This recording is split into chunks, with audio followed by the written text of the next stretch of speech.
welcome to my latest digital tarmac video featuring my very own Honda CRF300L. A little bit of a departure from what I normally do, but you know, there is this thing called real life, and I do like riding motorbikes, or a motorbike, this one in real life. So for anyone who's interested, there's probably be people look at it that don't follow my channel but are into CRF300Ls. I just thought I'd run through my experience with the bike over the last 6 months and the modifications that I've done with it. Got this little camera here for my close-ups. So we'll start off, for anyone who don't know, the CRF300L, single cylinder, liquid cooled, 4-valve engine, 27 horsepower at the crank. A lot of people will say it's underpowered. It's about 145 kilos wet, but on the dirt, plenty for a sort of average to novice rider. I use it mainly for green laning. Literally, I take it where I want to go in the van, meet up with my friends and all that, and then we just go off and you're just using the roads to get from one lane to another. That's what I like it for. I'm tempted to do a thing called Hit the Dirt, where it's like a proper enduro track, and have a go around that when I get some time. So anyway, without further ado, I will run through the mods and why I done them. So I'll have my little camera on here and film on that as well, however you do it.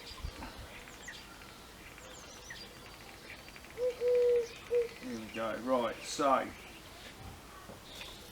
to start off with, handlebars. These have been on various bikes I've had over the years. The Street Fighter FZR600, I had a Kawasaki Versys for years when they first come out.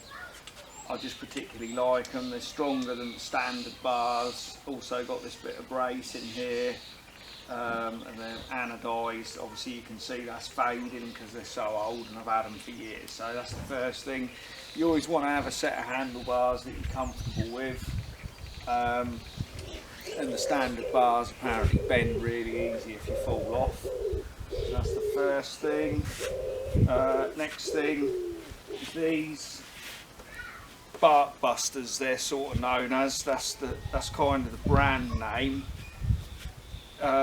These bits and the actual guard bit are actually off Temu,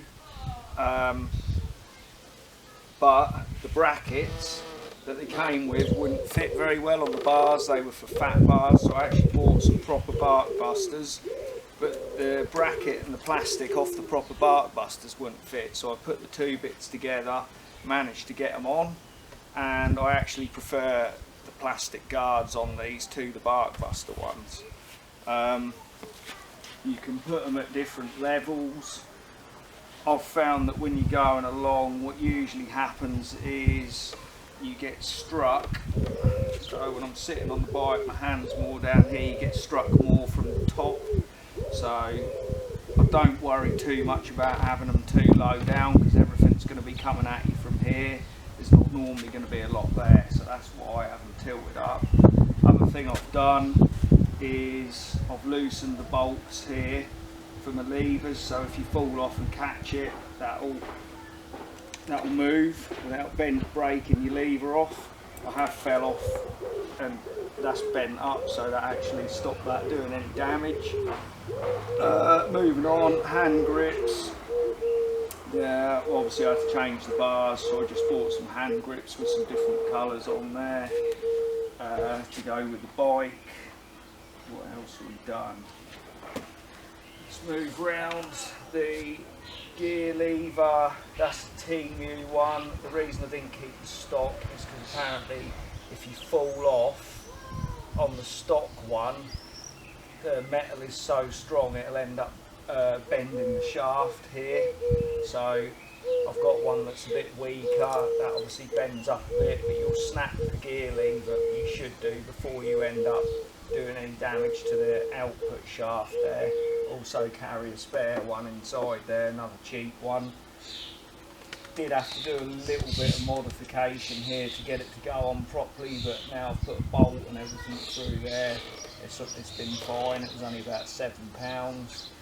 Another mod, I've cut the case down, or the cover for the sprocket, because what would happen when it was all muddy, you get a massive build up of mud in there, and then it flipping clogs everything up here, and it's just an absolute nightmare. Things are a lot. In fact, I got mud built up here, and it stopped the flipping gear selecting properly, so I've just found cut that all down so the mud can get out. It's a lot better. I've obviously kept this bit because there's metal in there, so that makes it so you've got somewhere to bolt this, and that also stops some of the mud flying up here. Moving round, obviously you can see the original stickers have disappeared. That's because the first time I pressure washed the bike, they all just blew off. This is the only one that remains, all the others are gone. I think it actually looks better without the standard stickers on there. What else have we got? The tyres. So this is a Mitas Terraforce on the back here. It was a second-hand tyre I got cheap. That's pretty good in the mud in the winter time. Also not too bad on the tarmac, even in the summertime. I mean, you can see there's some wear on there now, but for what I paid for it, it's not bad. It's a 120/90/18. I think the standard tyre was a little bit lower profile, but like I say, definite upgrade you want if you're riding in mud. That's a medium compound, so that's the hardest compound that you can get. If you start putting soft compound tyres on, because I did try one, it will literally just tear the knobs off straight away, so that's not really an option. On the front, we've got the Metzeler 6-Day Extreme. That's a hard compound. You can see the knobs have already got some wear here, but it doesn't seem to affect it. Handles really nice on the tarmac as well. So much so that I'd say that's as good as the stock tyre in the summertime. Not very good in mud, not very good in sand, but I run the matching front to that rear in the winter time. But in the summer, the front one, literally it just starts ripping the side knobs off on the tarmac. So for the summer, that's a better tyre. Again, that was second hand, cheap, didn't pay a lot for it. Same with the front that matches the Mitas. What else have we got a strap here, so that if you stuck, one of your friends can flipping grab hold of this and help pull you through the mud. Some of the places I've been are that bad. Bash plate, obviously that's an essential. I put that on before my first proper ride out on it, because if you start clouting too much stuff down here, you could crack the sump potentially. So, and that was sort of like that had to be done. I've got the radiator guard. Can't remember how much it was, but inside here there's a little bit of damage where on my first ride out with the group, stone flicked up and bent. I think there's a few fins in there that have got bent, so it's worth having the guard on there just to protect your rad, because the plastic shroud that come with it doesn't really do a good enough job. I can't think that I've done a lot else. The mudguard number plate, a lot of people put that up here. The reason I haven't is because that legit stops you back getting sprayed up and covered with mud. So I decided having the bike looking not quite as good was better than getting covered in shit. So for the time being, until I break it off somehow, because I've wheelied it or flipped it, will come off, I'm going to leave that on there. We've got a little toolkit that sits in here. I've added a couple of bits and pieces just in case I should need to do anything while I'm out, like an extra gear lever. The other thing I've done, suspension. You can see here I've dropped the yokes over the forks as far as I can till they hit the handlebar. The reason for that is obviously I'm not very tall, so that lowers the ride height of the bike. It also quickens the steering up a bit, partly because that's a slightly bigger, higher profile tyre than standard. You kind of have to suck this one and see. You'll know if you go too far with it because the bike will just drop into turns rather than like steering nice and stable, so you might have to sort of jigger around with the preload on the rear shock or just get it the height you want. On the rear shock, what I've done, I don't know if I come round,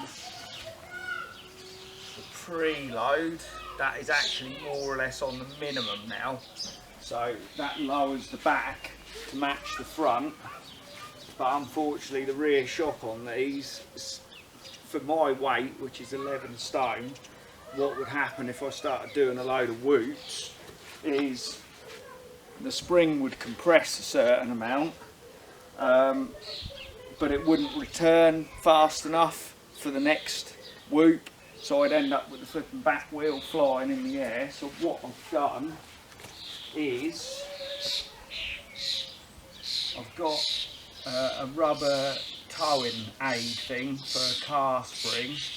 I've sort of chopped it in half. It's one of the thinner ones. It's only like 10 or 12 mil, and I've slid it in the spring, which stops it going down quite as far, gives it a little bit more compression damping, but it keeps it in that nice range of motion. Big improvement for me personally. But I have got a KTM 640L C4 rear shock to try, and if it fits I'd get it rebuilt to match the specification that I want. But at the moment I'm happy with it as it is, so I'm going to leave it as it is. Tyre pressures, winter time, I was running 15 psi front and rear, which is about as low as you can go on tubes, heavy duty tubes as well. Go any lower, you're going to start having the things spinning round the rim because I've got no rim locks. You'll end up ripping the valve off your tube, so you'll end up stranded. So that's about as low as you can go. Summertime, I've raised the pressures a little bit. I'm probably about 17 front, 18 rear, something like that.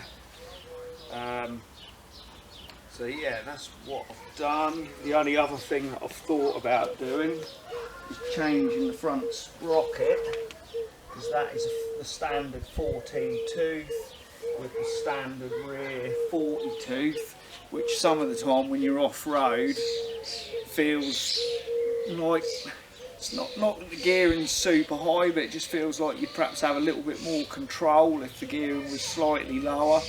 So I've got a 13 tooth to try on there, and if I like it I'll put a 42 or a 43 on the back, depending on how I feel it is, because you're always better off running slightly bigger sprockets for the chain wear. The reason I haven't fitted it yet is because in the 450 miles or so I've done, I haven't needed to adjust the chain, so I thought I'll just wait until I need to adjust the chain the first time, then I'll change the sprocket over. So yeah, there we have it. It's let me stop the camera. It's been a great little bike.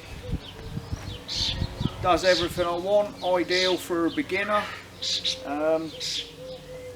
Not really sure about the road. I mean, with the standard tyres on, I guess you could cruise at 65, 70 on it if you wanted to, but it's not really what I do what a bike like this is about. It's more about being on the dirt, I think. I chose it over a proper enduro bike because I didn't want to do the engine rebuilds. Basically, these sort of should do 50-60,000 miles without too much trouble if you keep on top of the servicing. Whereas if you buy like a WR250F or something, you're potentially going to be rebuilding that engine quite regular at 1,500 quid, 2 grand a time.